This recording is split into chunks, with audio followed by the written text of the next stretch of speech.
Don't go chasing waterfalls. Stick to the rivers and the lakes that you're used to. Welcome to the Pixelpop Movie Podcast. I'm your host for this episode, Toby. Join with me this episode. I have number 3, Ethan. It's me, number 3. I'm not way too high. Yeah, no, way too high. Well, okay, and then if you want, number 2, Lucas. Thank you, Diego. It does rock. Oh, He's legit my favorite character, man. He's sick.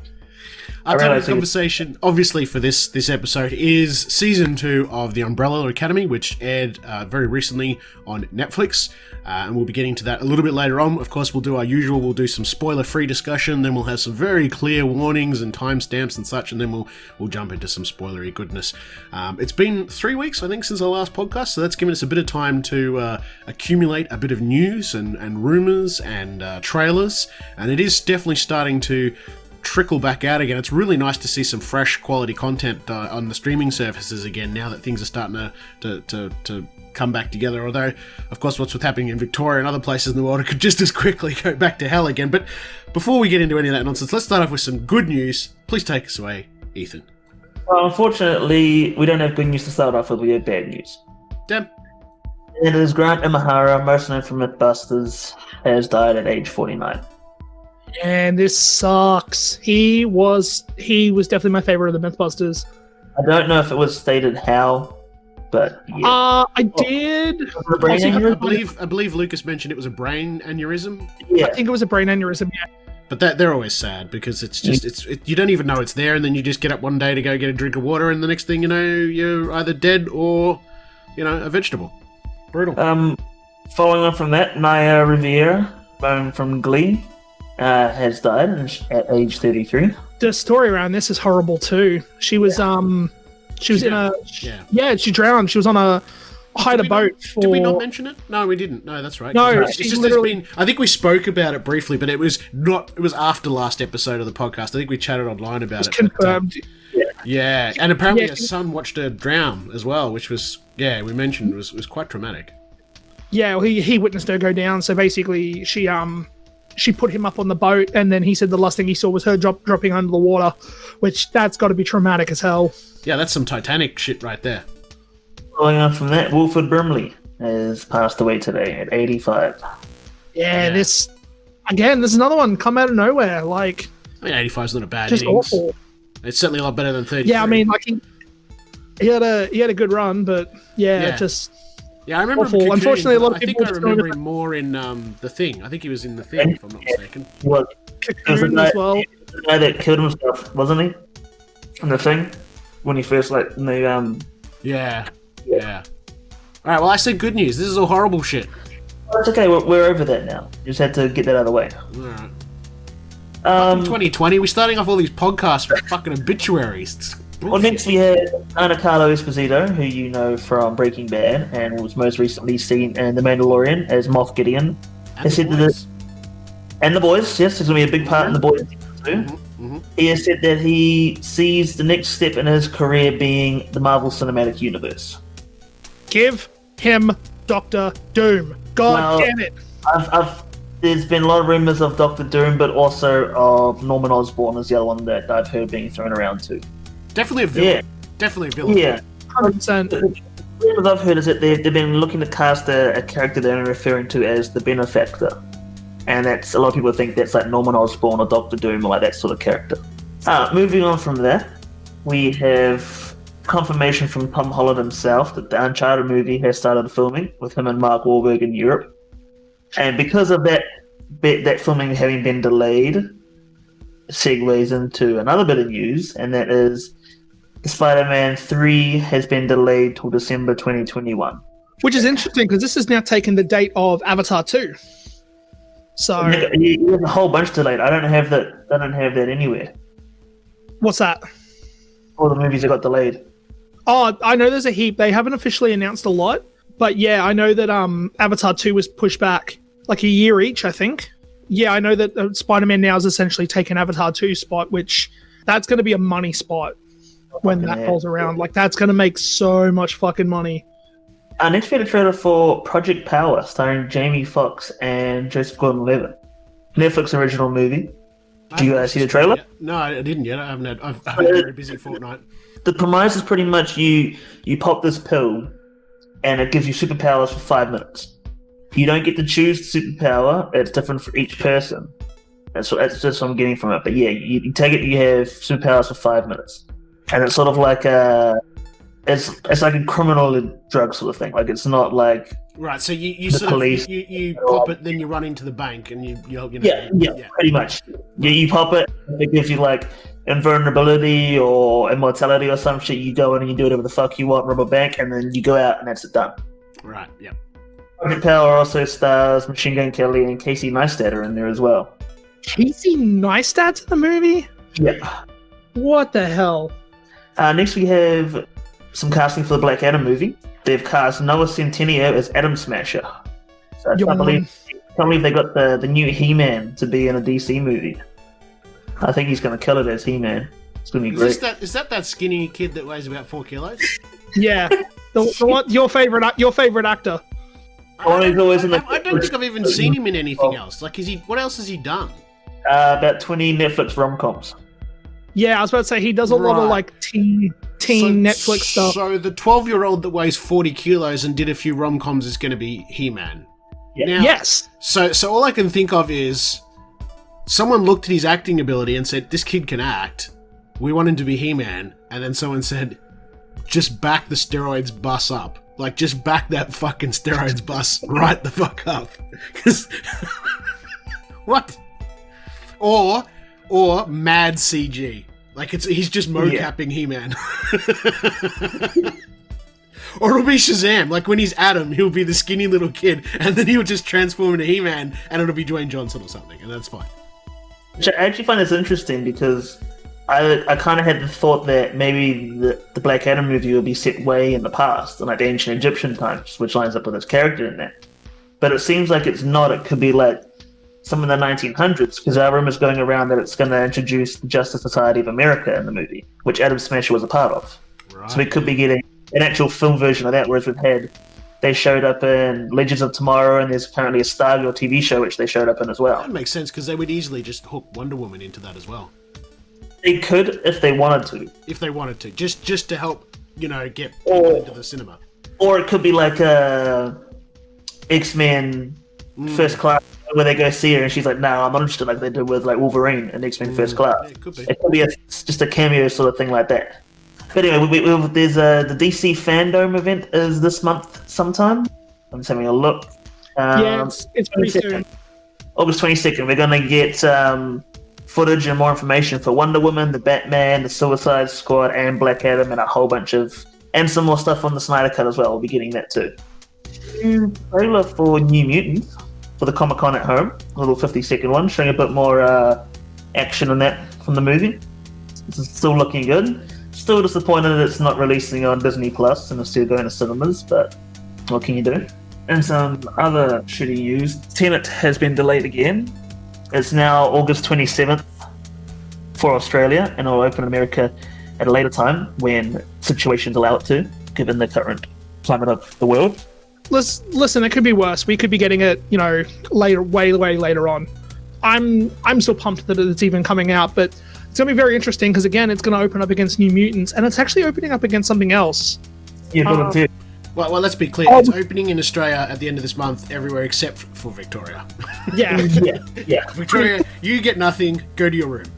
Pretty much. But yeah, no, it was supposed to open against Bill and Ted. We'll talk about that later, obviously, but...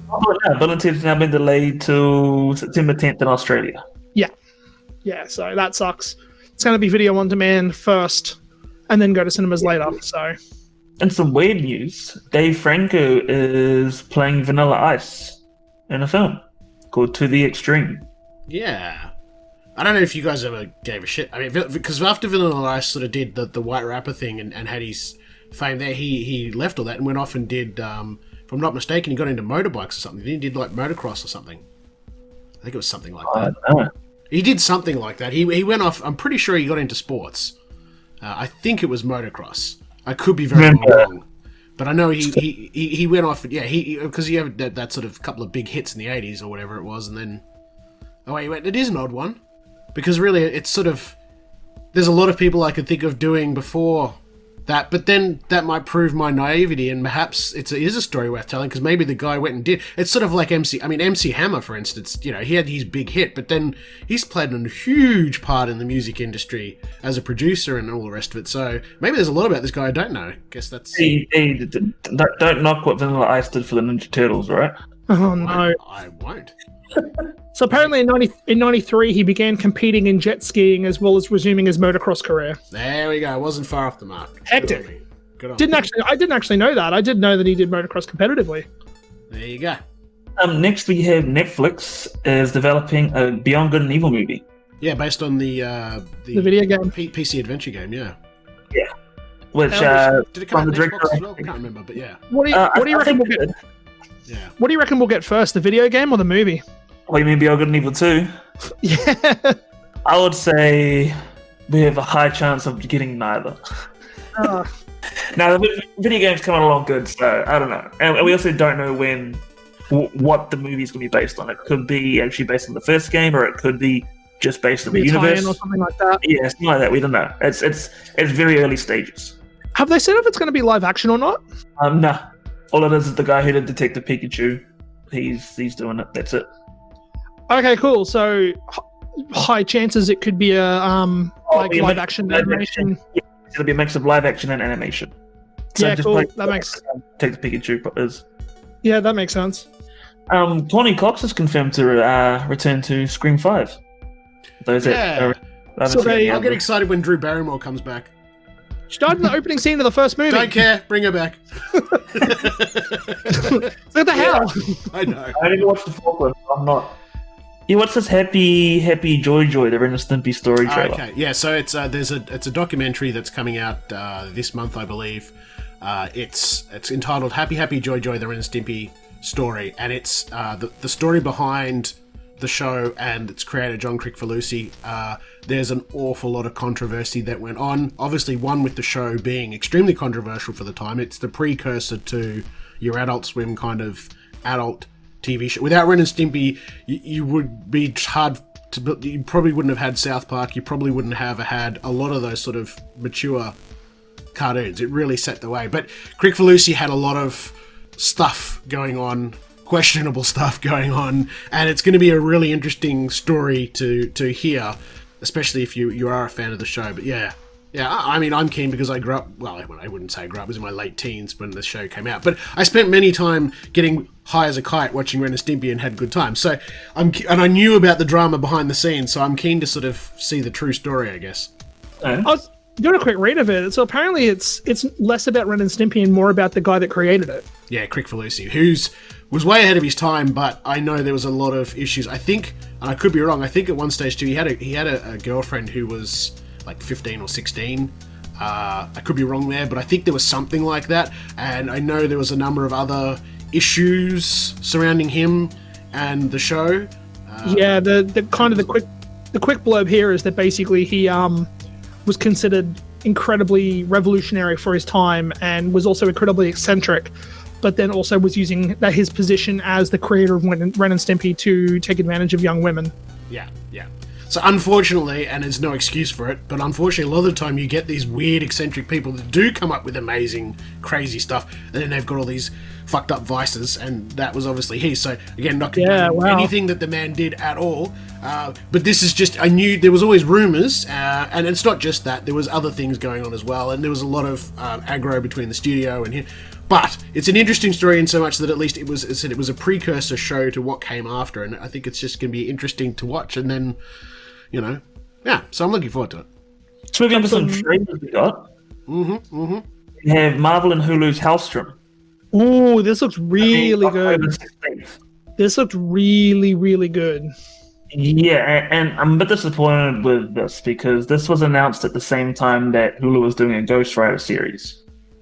And the Ghost Rider series has since been cancelled. Yeah, I was about to say, didn't it get cancelled?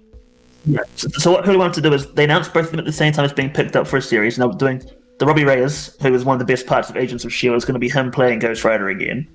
They referred to them as the cornerstones of the Spirits of Vengeance and intended them to be an interconnected TV show similar to the Netflix series. And the two series, Hellstrom and Ghost Rider, would exist within the Marvel Cinematic Universe, but would not cross over with the films or television series. Jeff Loeb, who was in charge of Marvel Television, has said that they were being referred to as Adventure into Fear, was what the whole series with several different shows is going to be called. But they weren't doing Ghost Rider, but they would do other shows. That is all now cancelled because Marvel Television shut down in December last year. So we're still getting the Hellstrom series. We don't know if it's going to get... This is just going to be it, yeah. We don't know if it's going to have a second season or what. We don't know what's going on. But this is interesting. Next, we had a trailer for Lovecraft Country, which is out 16th of this month on HBO. Fuck yes. Man, that new trailer, holy shit. And there was a part of that trailer that shouldn't have been in there. And I'm sure we know which that was. I'm not going to say it, but it's not what you think it is. It's not? No. I know what it looks like. Okay, so it's not a spoiler. So there's a scene near the end of the trailer that looks like Cthulhu. It's actually a Starspawn. So Starspawn, if you're familiar with Lovecraft's work and August Derleth particularly too, but the Starspawn are like an offspring. They're sort of the similar species, and they share a lot of visual similarities to the big fella. But that's it's a Starspawn. It's way too small. Cthulhu literally stands on the bottom of the ocean, and the water comes up to his waist. Oh no! I'm like, because I showed my sister it. She's like, he's small. Why is he small? Yeah, it's because he's a Starspawn. I don't think that's it. Yeah. What are the odds on it being a baby though? There's no baby. He doesn't do babies. You know what I mean though? Like if it's if they try and, is there no way for them to possibly do a young version? No, because Cthulhu was here before Earth. Like he came here before humans existed. Yeah. Okay. Good point. So he's that's why he's an old one or an ancient one. But yeah, no, it's a Starspawn. It's definitely they are in the mythos. This is not something that the show has created. The fact that there's a Starspawn in it is still very exciting because most of the Lovecraft stuff that has released, like Dagon and others, they tend to avoid showing you the creatures. They play more to the supernatural and the going insane, like the Mouth of Madness, for instance. Like it's all more about just going batshit crazy and the odd fish person, whereas this time they're really showing. And again, it was Derleth that pushed it further into some of that, not exclusive, but a lot of that sort of stuff. And so I think it's pretty cool because again, you just don't see a lot of the creatures on the screen. Next, we got a trailer for Utopia on Amazon Prime. It's a remake of a UK series. It's pretty much... Amazon describes the plot as a twisted 8-episode thriller about a group of young comic fans who discover the conspiracy in a graphic novel is real and embark on a high-stakes adventure to save humanity from the end of the world. That sounds right. Yeah. So yeah, that's out. When's that out? I don't know. I don't see a release date for it. Give me a sec. No release date for it yet. Just fall this year sometime in the year. Another Amazon series, Truth Seekers, starring Nick Frost and Simon Pegg. Oh yeah. I'm watched it, but I'm keen. Series about a team of part-time paranormal investigators who team up to uncover and film ghost sightings across the UK. I haven't watched the trailer, but I'm assuming it's funny. Yeah, Nick Frost, Malcolm McDowell, Simon Pegg. Yeah, like you just have to show me the names Nick Frost and Simon Pegg. Yeah, and I'm automatically going to watch it. It doesn't matter. It could be the worst film on the planet. It could then be doing a remake of The Room, and I would watch it. But yeah, and we also had a new trailer for Bill and Ted Face the Music. Oh my god, I'm so excited for this. Should be good. And that's all the news. That is all the news. Alright, well, it has been 3 weeks. What have you guys been watching? I've been trudging through Archer at the moment. Never seen it before. Almost done with season. How are you liking it? I'm really liking it, yeah. Man, Archer's great. We didn't talk about it, but they dropped the trailer for season 11 at Comic-Con, so yeah. I've been watching Snowpiercer on Netflix as well. Almost finished that. Some what, sorry? Snowpiercer. Oh yeah, Snowpiercer. Yep. And I watched I have half an hour left. I don't think I'm going to finish it, but I started watching Mortal Engines on the weekend. And that's Is that the Peter Jackson one? Yeah, the one that lost 170 million or something. It lost 140 million. Initially, it looks quite nice, and the concept's interesting. Execution, nah. It's terrible. I did watch. Obviously, we'll get to it. I watched Umbrella Academy, but I also watched that thing on Netflix where it was the gangsters, mobsters versus New York or whatever it was. That's like a 3-part. Oh, Mafia versus New York. That was really interesting. I mean, it wasn't as shocking or confronting as, say, like the Epstein thing, but it was still interesting to watch. There's a lot I didn't know that I never knew, because I'm not a New Yorker, obviously. I'm here in Australia. But it was an interesting watch. It's definitely, if you've got a rainy weekend with nothing on, you won't be disappointed. It is interesting. And you can bang through all 3 episodes, obviously, fairly quickly. So, what about you, Lucas? Anything else you've been watching? We haven't had we actually haven't had Netflix for a little bit. So we got it back. We got it back recently so we could watch it. Umbrella Academy. That's the only reason we got it. But I finally finished The Last Dance, the Michael Jordan documentary. Holy crap, that was incredible. Yeah, it was really good. Yeah, possibly one of the best sports docs I've ever seen. Yeah. So we saw that. I've been watching I'll Be Gone in the Dark, which is that show about the Golden State Killer. Mm-hmm. Patton Oswalt's wife, who wrote a book around the Golden State Killer before she died. So that's been really interesting, because it covers both her investigation into the killer as well as her personal life while she was writing, like how she got to write the book and kind of everything that was going on in the background. They interview Patton Oswalt, all her friends, people she worked with, but then also they interview people who were victims of the Golden State Killer. I don't watch Umbrella Academy. It's been a crazy few weeks. I can't remember exactly what we've sat down and watched. I know we've been watching a lot of YouTube. Like Unus Annus has probably been the biggest thing we've been watching, because that's going to end pretty soon. If you haven't seen that and watch YouTube, it's basically Markiplier and Crank's Gameplay creating a channel that's basically going to be deleted in about 100 days, and they're just racking up views and subscribers and stuff. And then at the end of the they were filming content for a whole calendar year, and then on the final day they're going to delete the whole channel from the internet, basically. So yeah, well, we watched, wife and I watched all of The Boys season 1 again in prep for season 2, and it was just as enjoyable the second time around. It's such a great show. That was such a great show. Boys was very, very good. Yeah, definitely one of the best for 2019, and I'm really looking forward to season 2. I can't believe I forgot it as well, but I've easily watched Hamilton another 16 times. Oh my god, I can't stop watching it. In the news, Boys got renewed for a 3rd season already as well. Yeah, they confirmed that at Comic-Con. Yeah. Oh, excellent. So, I'm really looking forward to that. All right, well, that's pretty much everything we've been watching recently. Any other things we need to mention before we move into our topic? No? Watch Skylines 3 when it's available. Stop it! Now, you haven't watched Umbrella Academy Season 2, you said, Ethan. I thought you had. I haven't finished Season 1. I think I got to Episode 4 and I got sidetracked and haven't gone back. So you're telling me that you're a horrible human being? He is. I mean, you don't need me to tell you that. I'm sure you already know it. It's true. So you're going to be really quiet now for the next, 20 minutes. I can just do it now if you want. No, you have to stay and listen. But I want to be spoiled. You're not going to watch it. Let's be honest. You're right. I'm not going to watch it. I'll watch it when 4 comes out, and I'll watch Season 4 only. Yeah, that's fine. That'd be sort of the dumb thing you'd do, and then you'd ask a million questions and then not care. Fucking haters. Just whatever pisses people off the most, right? Yeah, that's what I'm all about. Alright, well, so ignoring Ethan for a minute. It's not hard. My favourite pastime. Poor Ethan. We love you. Alright, so I guess it's just me and Lucas then. We're going to waffle for a little bit. There's going to be a bit of waffle, so go grab your syrup. You can grab some syrup if you like. You can grab some syrup. You might need it. We'll start spoiler-free, of course. So if you haven't watched it yet, and you intend to, don't worry, we're not going to ruin things for you. So we'll start there, and then we'll warn you absolutely very clearly before we jump into spoilers. What do you think, Lucas? Very good. Mm-hmm. I really liked the first season, and I was kind of hoping, I don't know why, I just had a sneaky suspicion from all the trailers and stuff that I'd seen. I was like, I hope they don't jump the gun, and I hope they just continue the momentum of the first season. Mm-hmm. And it was weird too, because I kind of forgot the first season came out last year. It feels like it was way longer ago. And I think that's a matter of just obviously the time we're living in. And then also the series come out at the very start of last year. And we're already halfway through this year. So I was really apprehensive of being like, okay, let's start it. But within the first 10 minutes, I was like, yep, no, it's fine.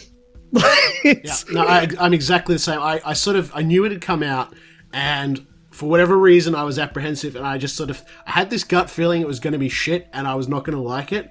And perhaps I'd just forgotten how good the first season was. And then, by the time we got halfway through, or at least definitely by the time we finished the first episode, like we were hooked, and it was binge time, and it was great. Can we talk about season 1 spoilers? I think we can. No, I think we can. Okay. I mean, it's been a year and a while or something, So obviously, because it's been so long since we watched it, I did plan on re-watching it before season 2 come out. I'd completely forgot that Allison had a throat slit. Yeah. So when she's walking, like at the start of the show, she's walking around in one point. I'm not going to provide the context, but she's walking around and she's not saying anything, and I'm like, what the hell's going on? And then Miss O goes, she's got a throat cut, and I was like, what? Yeah. Like I just completely had forgotten about it. You know what threw me into a tizzy was when I went, oh yeah, that's right, she's got a daughter. Yep. Because they kept talking about Chloe, and I'm like, Chloe, fuck's Chloe? Yeah, because it's been so long. I completely had forgotten that she'd had a daughter. Mm-hmm. Yeah, so, but straight away, that opening scene until the titles come up, instantly I was like, we're going to be okay. Yeah. I got to say, from my opinion too, I said it about the first season, I'm going to say it again this season, the young fella who plays 5 is absolutely amazing, and I absolutely cannot wait to watch him continue his career in acting. I think he's incredible. I'm just blown away by him.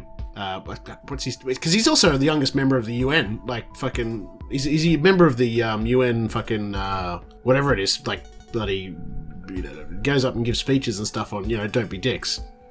Yeah, I'm not sure. I didn't actually know that. But the fact that like he's something like 16, right, in real life. Yeah, I think he was 16 or 17 when he did season 2. Yeah, the fact that he's so young and can carry just as easily as the others, just as easily. Not even that, but the fact that he can carry the emotional weight of that character as a 16-year-old so well at such a young age. Like, I really wonder what the hell he's going to do after this. Because it's going to be better. Like this show is only going to give him more experience for another big meaty role later that he's just going to blow out of the park. And I mean, don't get me wrong, all the actors in this are really good. I don't have a problem with any particular character or actor in the series. Like, I think they're all great. But man, like the fact that he's so young, Aiden Gallagher. That character has had such an insane arc in the lore of the series. The fact that he was able to carry that arc by himself in that way, and like. Something I noticed towards the end of the season, I kind of didn't notice, but he's kind of got this like old man, like lean. I don't know how to explain it, but like his back is permanently arched as if he's like 100 years old. Yeah. And he kind of walks with this like old man walk, and it's like, it's small subtleties like that you're like, this kid's a freaking genius. Yeah. Age of 14, he became a goodwill ambassador for the United Nations. That is crazy. Yeah, he was also started dabbling around with cameras and stuff at an early age. His dad is a director or something like that, and by 8, he was helping set up shots and things like that. So yeah, I don't know what his IQ is or anything like that, but I mean, he must be fairly intelligent, one would think. Yeah, for sure. He's got to be a smart kid. You put him in that room with the other actors, and at no point do you think he's a 16-year-old kid. Like, not at any stage do you ever think and he is a 16-year-old kid in real life. But you never think that when you watch him in those scenes. And again, I'm gonna keep harping on about this like emotional thing, but like emotional and mental thing, but like he seems like the most mature member of the family. Which he has to be because of obviously his age and his arc and everything that's happened around him. But like, again, he's easily the youngest one in the cast. And he feels like he's the one with most life experience. Yeah, he conveys it very well. Yeah, it's incredible. The big thing for me this season was Diego. Again, like I said at the top of the podcast, he is easily my favorite character. Okay, played by David Castaneda. Yeah, I want to see that dude in more stuff. Okay. Yep. He is amazing, and he's another character that has a very messed up arc in the series, and he plays it so well. Yeah, absolutely. Yeah, I do. Yeah, he was good. I mean, they all are, and that was what was so good about it. I mean, Ellen Page, fantastic. I think her character had a better arc in this season, even though, of course, we sort of. I mean, well, again, we're not. We can do season 1 spoilers. Obviously, she had a fairly important arc in season 1, but I enjoyed her arc in this season more.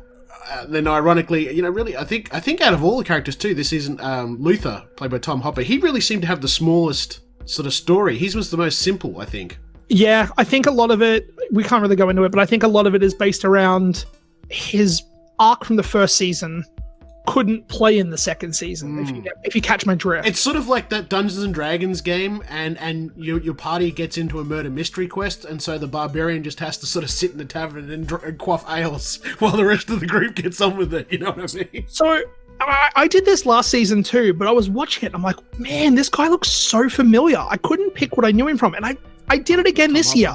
I'm like, where the hell do I know this guy? He was in Game of Thrones.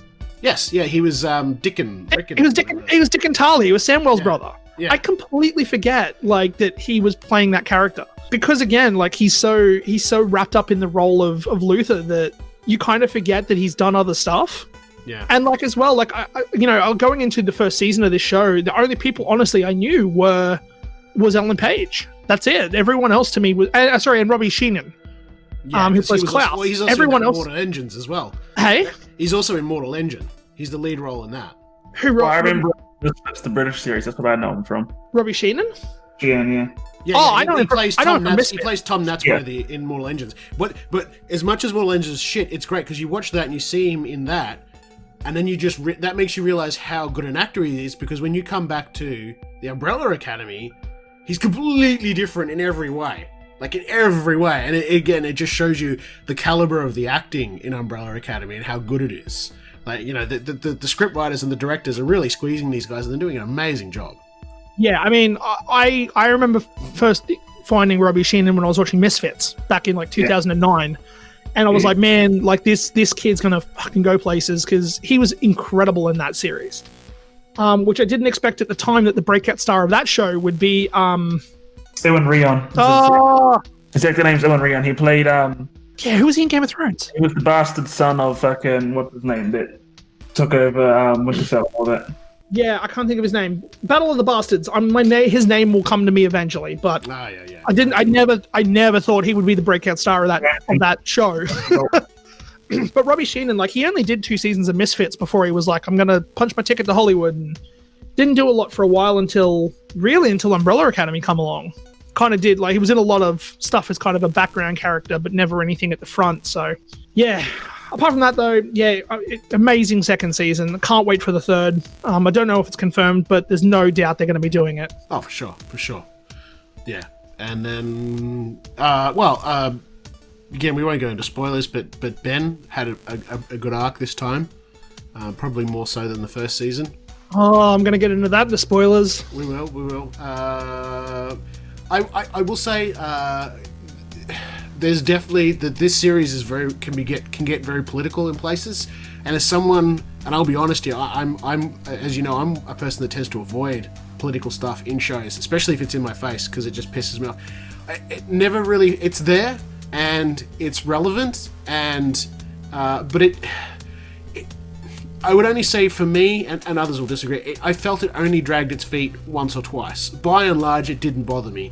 So if you are an old miserable prick like me and you think, oh, I don't want to watch it because it gets political, it's not that bad. And in many places, it is quite engaging too, because it's, especially, I don't want to get into spoilers, but the sit-downs and stuff, it's a real eye-opener to sort of some of the stuff that went on there.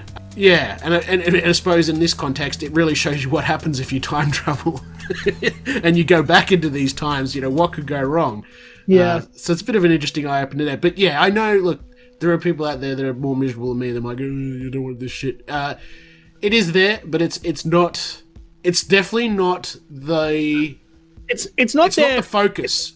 I don't think it's there to kind of speak a political statement. It's there because that's what would happen. Yeah, exactly. That is what would happen. Yes, exactly. So it's definitely, while it's showing you what happens, it's not trying to sort of, it isn't the point of it all. It's just that is going on meanwhile, I guess, is probably the best way to explain it without spoiling anything. Yeah, a lot of apart from Allison's story, kind of everything else is happening in the background. Yeah, well, and of course, Ellen Page, like Vanya, has definitely a political thing as well, because what she, well, I guess without spoil, but her sexual preference, especially for a woman in that time, was very not acceptable. Yep. So it does touch on that, but it's interesting though, because realistically, Diego and Leela would have also had trouble, but it's never really sort of talked about or shown. It only saves that kind of racism for Allison's story, but Diego would have just had a hard time being Hispanic. In saying that, though, he didn't really have a lot of interaction with the rest of the broader the public. town. Yeah. His arc was very self-contained, and it was him and Lila and his brothers and sisters. Yeah. Like he didn't. And shout out to Rita Area as well, who plays Lila. I thought she was excellent, especially in the beginning when she's really playing the bonkers angle up. I really enjoyed her performance. She was super funny. Yeah. I don't think we can say too much more without spoilers, other than I thought it was an excellent follow-up to the first season. I would say it's on parity. The story for me overall probably did drag a little bit more than season one, because of what they're trying to achieve. You keep you're on your edge of your seat going like, hurry up, and when it sort of cuts away to more sort of storytelling and things like that, you're kind of like, no, hurry up, you know what I mean? Like it builds a tension, and at times when they cut away to show you what else is happening, it does feel like it's slowing things down a little bit that you don't want it to. I don't know if you felt that way, but I did at times. Yeah. Yeah, that's all I get. Yep. Yeah, I agree. Yeah, not that I'm sort of trashing the show or anything, but it's just there's times where you're just like, oh, come on guys, I really want to know what's happening. Let's speed it up. But anyway. Alright, so clear and obvious warning here. If you haven't watched the show and you don't want spoilers, check the time codes down below, because we'll do our sort of little end segment soon. Otherwise, we're going to jump into spoilers now. So consider that fair warning. Alright, off you go. What do you got? Man, Actually, you know what? Before you start, I've just got to say, the greatest line in the entire series was, "Girl, you need glasses for your vagina. He's not that good." I tell you what, I was on the floor. There was some the scripting in this show is excellent. There are some phenomenal lines, and I honestly, sometimes I wonder how much of it is scripted and how much of it is them just riffing and improvising. Yeah. Because like, there are some lines, I can't really name any off the top of my head, but you can tell that like they're kind of played up, and the actors are trying. There's some cuts that they use where the actors are trying not to laugh, and you know. It's just, I don't know how much of it is, how tightly they stick to the script. Again, especially with the kid that plays 5. You know, some of those jokes he comes out with, not as jokes, but they're told in a very funny way. Yes. Like when they do the whole bit about the 7 stages of time paradox. Time paradoxes, and he's walking around and like you just hear like the whoop, had a big lunch. Yeah. Yeah, just kind of, it's the whole, it's just great. I just love this show so much. Yeah, so obviously, I mean, there's a lot more backstory here. We get to sort of see more of Sir Reginald Hargreaves, and he takes his mask off this time, because we knew he wasn't a human. He's either, I think he's from another planet, or is he from another time, or both? I can't remember, but he's so we don't, again, we still don't fully know, but it's very heavily implied he's like a reptile person. Yeah, I think he's from because doesn't he travel forwards in time? I think was the thing. It's been that long since I watched season 1, but he definitely travels from somewhere that's not present day Earth, and he comes to. I don't know. They haven't fully explained it yet.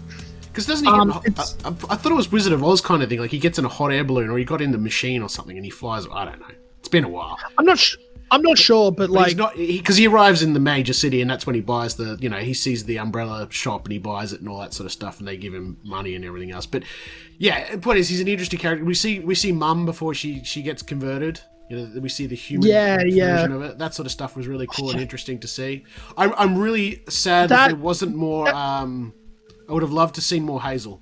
I really love the Hazel Cha-Cha storyline and all that from... Season 1. I thought they were fantastic in that. I really loved them. So I was a bit sad that we only got a little bit of Hazel. the fact that they killed him like in the opening 10 minutes shocked me.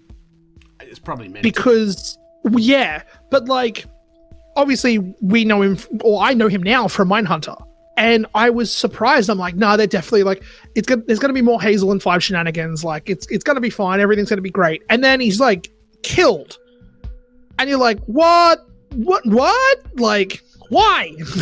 But, and now we're in spoiler territory. Now that everything's changed, you could easily bring Hazel back for season 3 if you wanted to. Yeah, no, I don't think so. But we'll talk about the ending later. But you don't want to talk about the Sparrow Academy? Now that we've mentioned it, and the floating black box.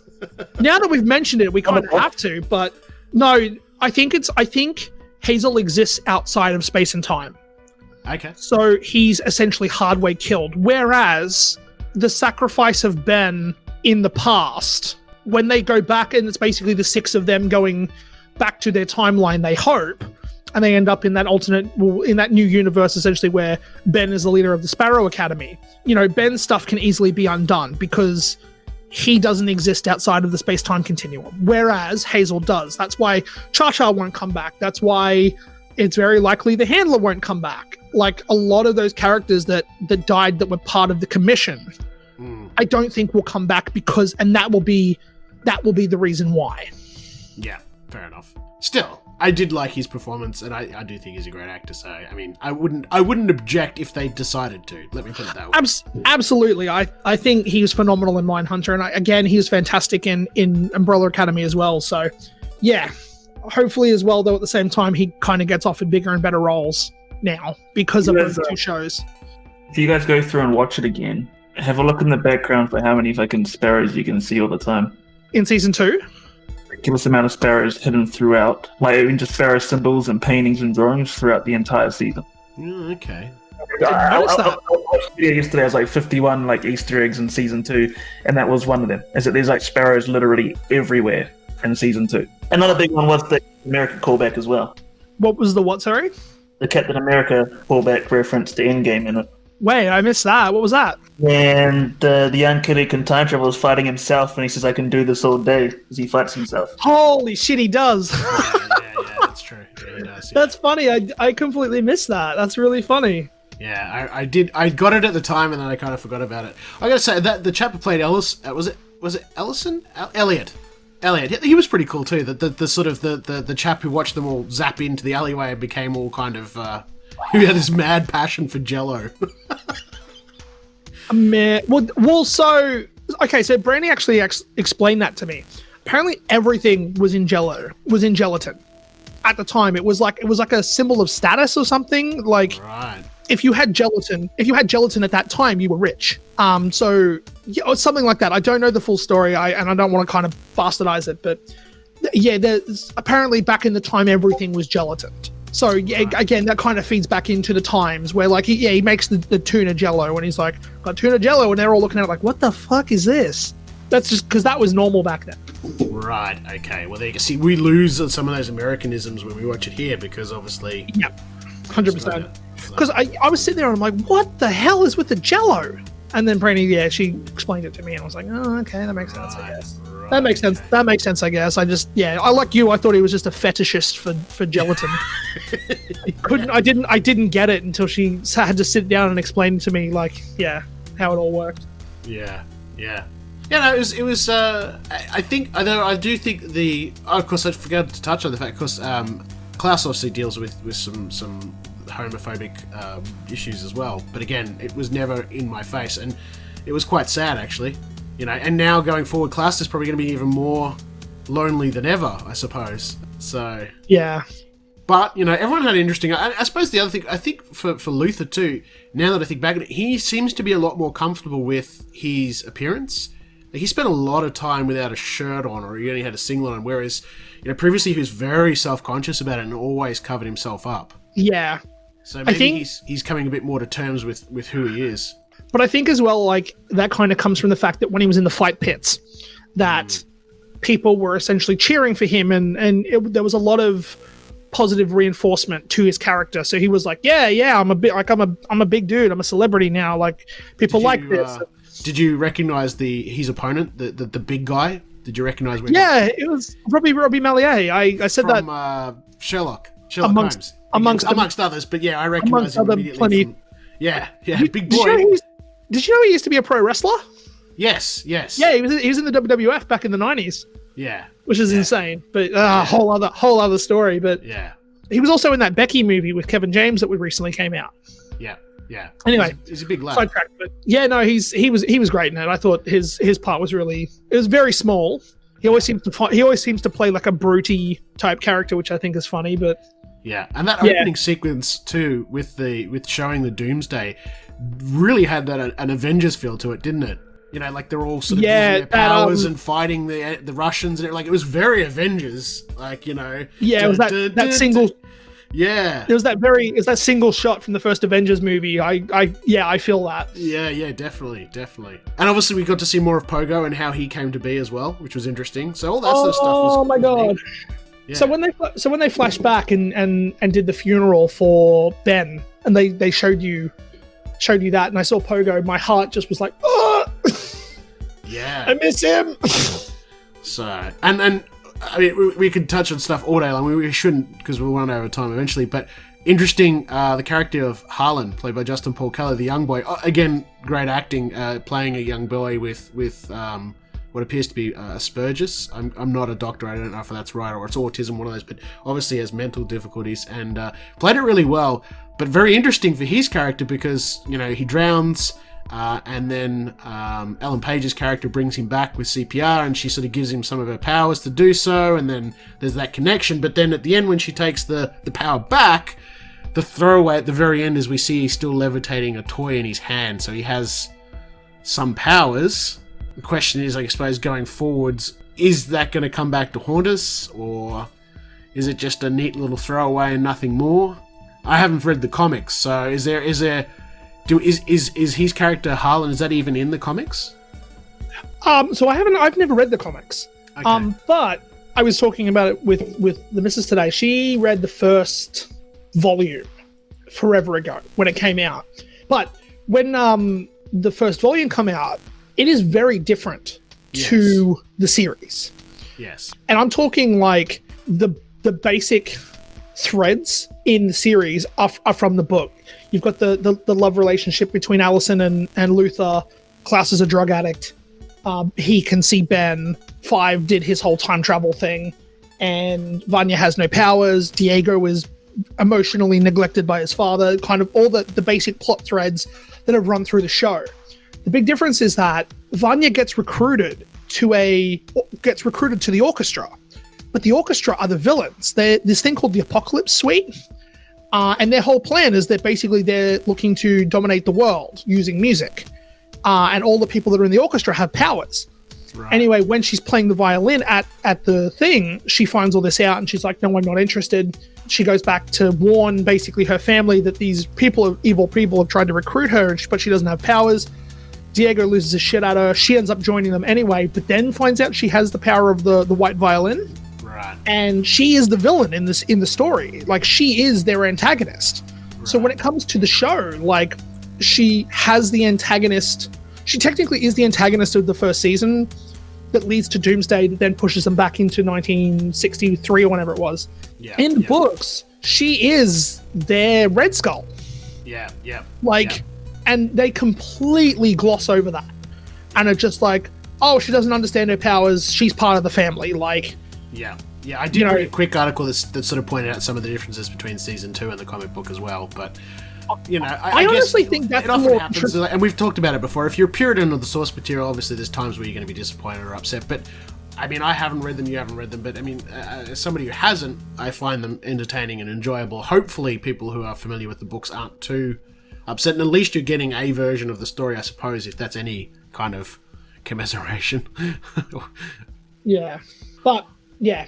Other than that, like, there is so much about the show I could talk about. The big thing, I think, was Ben's sacrifice. That I bawled my eyes out because he's my favorite. Like, him and Diego are probably my two favorite characters. Right. And I think out of everyone, Ben has the most interesting arc because he has that whole thing with Jill at the compound, and he's essentially been watching her, but he hasn't been able to interact with her, and he's just a very complex and interesting character. And then you find out how much of a shit Klaus really is. Oh man, I mean, you already knew, but he goes to new lows. He really does. Really does. All right, so let's start wrapping it up. Sparrow Academy? Oh my god. So, yeah, this is going to be nuts. I'm assuming season 3 is coming. The way they ended it, there's no way there's not a season 3. No, I mean, it was enjoyable. So, and considering how many people are locked at home right now, I'm sure it's getting some views.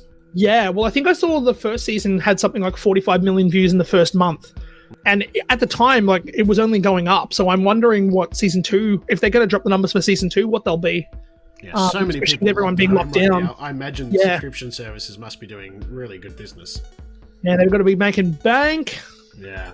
But yeah, so Sparrow Academy, I mean, it's the variant, alternate kind of Umbrella Academy. There are definitely different... Well, I think in the comic books, Ben's not a part of that Sparrow Academy. I could be wrong, but from what I read, I don't think he's a part of it. Honestly, I couldn't tell you. But one of the characters is actually a cube. He's actually a floating black cube. So it's gonna be different. It's gonna be interesting. And I imagine what we're gonna see is probably some. They'll be banging heads to begin with, but hopefully they team up, and we're gonna have some sort of. I think though, if they're gonna do that, if you're gonna have a team up, which I kind of feel is inevitable, you're gonna have to bring in a supervillain that you're gonna have to bring in your Thanos to face these two teams. I feel you couldn't do the Commission again. I think the Commission's sorted now. It seems pretty steady. I think the Commission as a antagonist is done. Yes. I think they'll now be working with Umbrella Academy. Yeah. So we're going to need a new real, and you got to remember too. I mean, season 2 really showed the team coming together and working together. I mean, season 1 they're very segregated. Season 2 now, by the end of it, they're a family. They're working together. We've seen this in Avengers. We know where this story arc leads. You now need that villain that's capable of taking on the whole team, possibly 2. Should be neat. And obviously we're going to get that now with the Sparrows. Yeah, whether it's them or, as I said, they might start. I can really see one of these scenarios where they start off fighting and then a bigger threat comes along and it forces them to work together. I can really see that happening. Could be wrong. Haven't read the book. I know there's a 3rd book. I haven't read it. Well, that's the thing. So, like, the 3rd book only got released, like, last year. It was announced way back in 2009 that there was a 3rd book. It only got released last year. But now they're working on a 4th book called The Sparrow Academy. That's what the 4th book's called. Right, so we're doing some Game of Thrones shit here where we're sort of getting ahead of the material. Yeah. Well, no, not quite, because the Sparrows have showed up in the series, in the actual comic books already. Okay. The actual character, and there's already a list of the powers that they have, but Ben isn't. Ben isn't one of them. No, I didn't think he was. I think that I'm pretty sure I read that was a new thing for the series. Yeah, this says his number 1 is part of it, who has displayed super strength in it. But that's all I'll say. Yeah. So maybe they swapped it around. So then instead of like number 1, just a reminder, because it's not really brought up in season 2 at all, but it is obviously mentioned in season 1, and it's definitely mentioned in the books. Although I'm not sure if it's mentioned in the TV series. I could be wrong. But Luther and number 5 are actual biological brothers.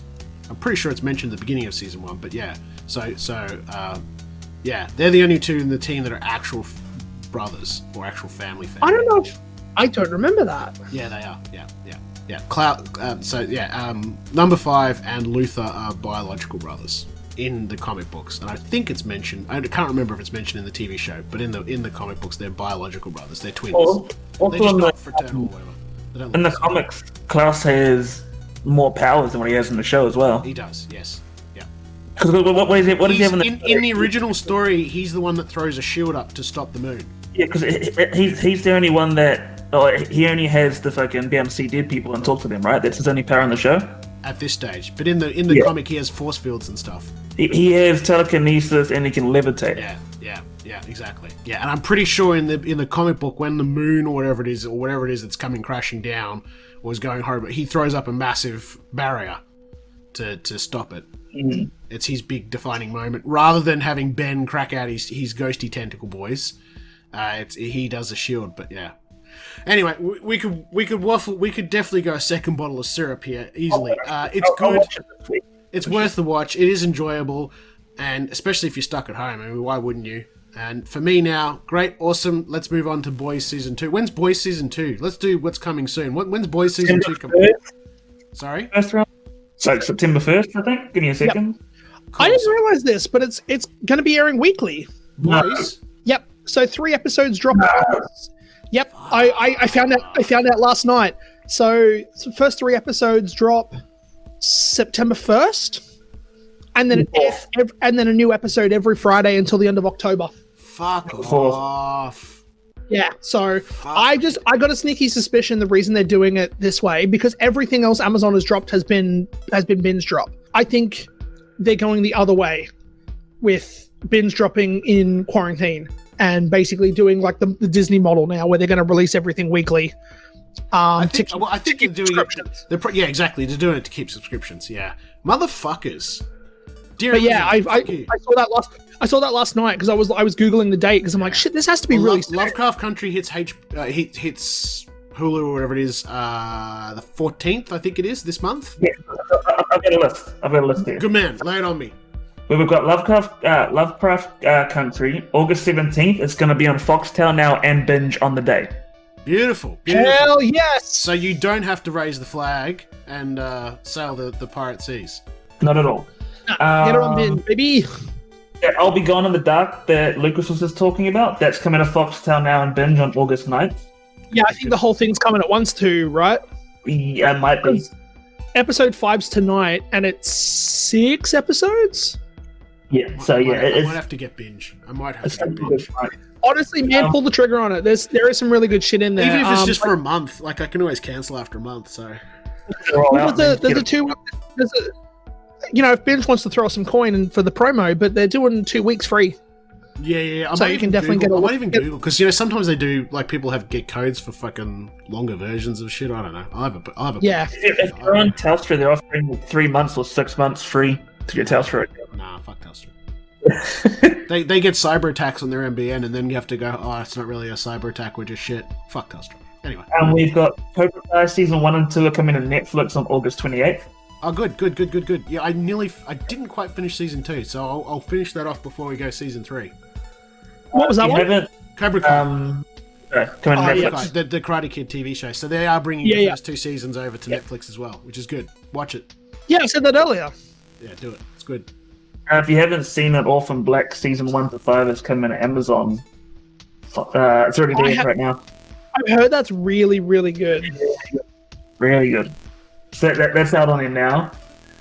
Knives Out is coming to Amazon on August 26th, but I think that's already on Netflix. It doesn't quite matter. I had that on my phone. They're adding Doctor Sleep this week on Netflix. Sorry, what is? Doctor Sleep's coming Wednesday on Netflix. Yep. Oh, yeah. Cool. Project Power is next week, the 14th. Agrasuko Season 3 is also coming at the end of the month, baby! Lucifer Season 5 Part 1 is coming August 21st. World's Most Wanted Season 1 is coming this Wednesday. Netflix series, documentary series. There's not a whole lot. There's The Rain, August 6th, the final season. Yep. And then, as you said, September, what was it for boys? 1, 2, 3? 4. September 4. September 4, yeah. King. Yeah.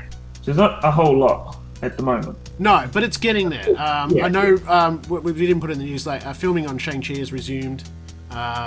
Things are starting to sort of ease up in certain places around the world. Obviously, we've got some new movies coming to cinemas late this month, early next, so we're starting to see the rusty cogs turn a little bit. Unfortunately, the sad truth is it could very easily all snap back down again. But hopefully we do have some new content starting to find its way onto streaming and cinemas, so that's something. That's good. I'm happy. Well, that's about all time for this episode. Thank you for joining me, gentlemen. You're welcome.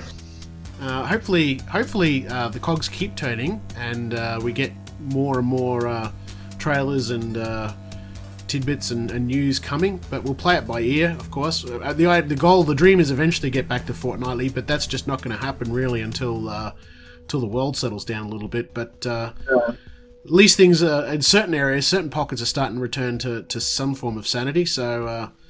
And of course, if you are in ridiculously crazy, serious states of disaster and lockdown, like some parts of Australia are right now, and you've got you have to stay indoors between 8 p.m. and 5 a.m. At least there's a shitload of binging. Thank Christ for streaming services. Because there's a those lot were out there. bored out of our minds. You've got Australia now, where we've got Binge, we've got Disney Plus, you've got Amazon, you've got Stan, you've got Netflix, you've got there's that British one, Acorn. There's also there's Shudder. It's starting up in Australia and New are you Zealand. starting? Great. I When? knew about the I'm not American. sure. They if you go to their website, I'll link you. I'll post it in the Discord actually after. They have like the first thing, so as soon as it's available, you get the first email to sign up. So that's coming to Australia and New Zealand. They're doing like big promos for it at the Excellent. moment. So Shudder's coming. Plus, yes. if you're on a budget because you've been laid off, don't forget you've still got 7, 9, 10, ABC, and SBS. SBS has some amazing stuff on it. So don't forget there is free options. Canopy's another one that's free. All you need is a library card. Your funds are really tight right now. Assuming you've at least got some internet, there are free options there as well. Actually, might be a good idea. I might actually, when I do the article, I might actually just put a list of everything that I can find that's currently available in Australia. Just because if you're stuck at home, you got options. And of course, don't forget YouTube. There's heaps of stuff on YouTube to keep you amused. I know, and Twitch, of course. Christ, Twitch views have been going up and up. It's great. But that's all we've got time for this episode.